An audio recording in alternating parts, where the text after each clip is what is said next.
Hey, you guys, you're watching Austin Underground. I'm here with As It Is. You want to quickly just tell me your names? Hi, I'm Ben. And I'm Patty.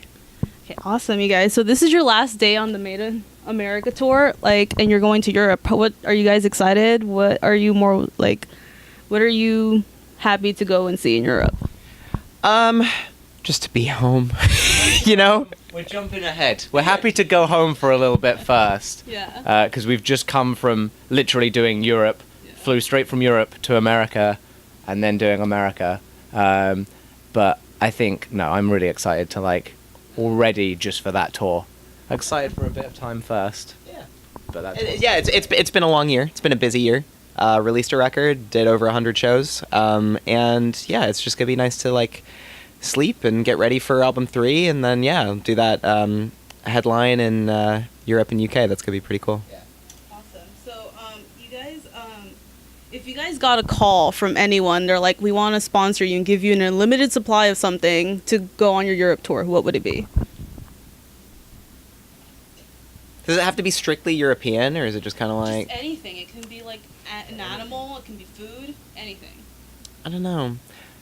We eat a lot of Uncle Ben's rice on tour. I eat a lot of baby food on tour.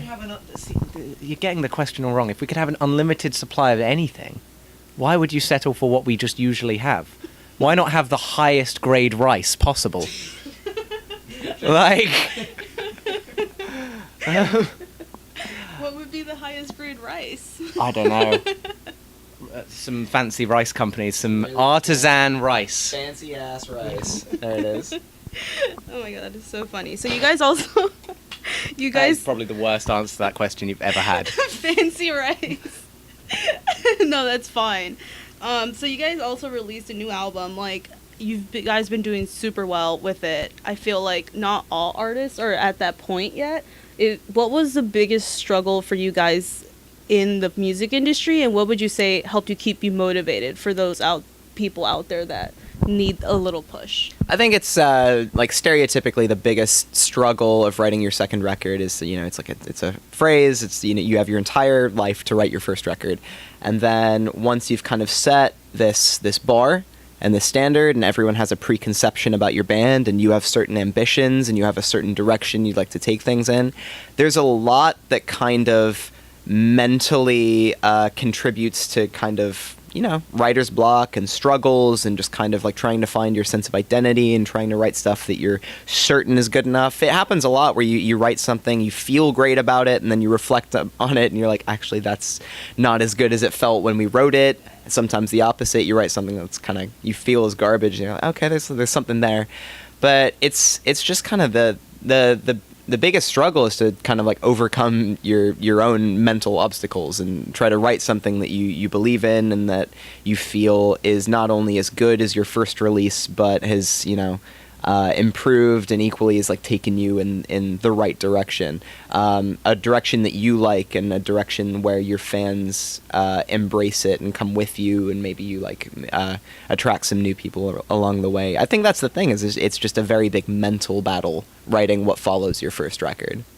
Awesome. Do you have anything to add to that? That was a very concise answer. Yeah. Thank you. So what artists are you guys listening to right now that you feel like everyone should know about them? Sure. Maybe, I mean, they're doing really well. I think Chapel they just released their first EP out here, and I was a fan of that band already. I came and saw them here at the House of Blues earlier in the year. Two bands we took out in the US are Grayscale and Sleep On It. If you've not heard of them, you should definitely check out both their debut records. And I don't know, maybe more personally, I went and watched a band called Head North at the Trophy Eyes show last night that I absolutely loved live, and then I listened to their album in the van this morning, and big fan of that. No song on the album sounds the same, but in a good way. So I was a massive fan of that. Cool. So if you guys were to write an autobiography about yourselves and you had to name it after one of your songs, which one would you choose? Here we go. Yeah, what's the saddest, most miserable? Drowning Deep in Doubt? I just like the idea of our autobiography just being called Soap. Oh, I thought you were going to say, sorry. That would work too. Oh, that's pretty good. That works. Mine's just stupid, and I just like soap. You could call it Austin by Ben. Just about you. Yeah, not even my name. No. I don't. Yeah. Sorry, Drowning Deep in Doubt are probably the best ones. I'm trying to think of like, no, older ones don't make any sense either. So, yeah, there you go. I'd probably go with Sorry. Yeah. Just for existing. So if you guys could go tour anywhere where you haven't been yet, where would it be?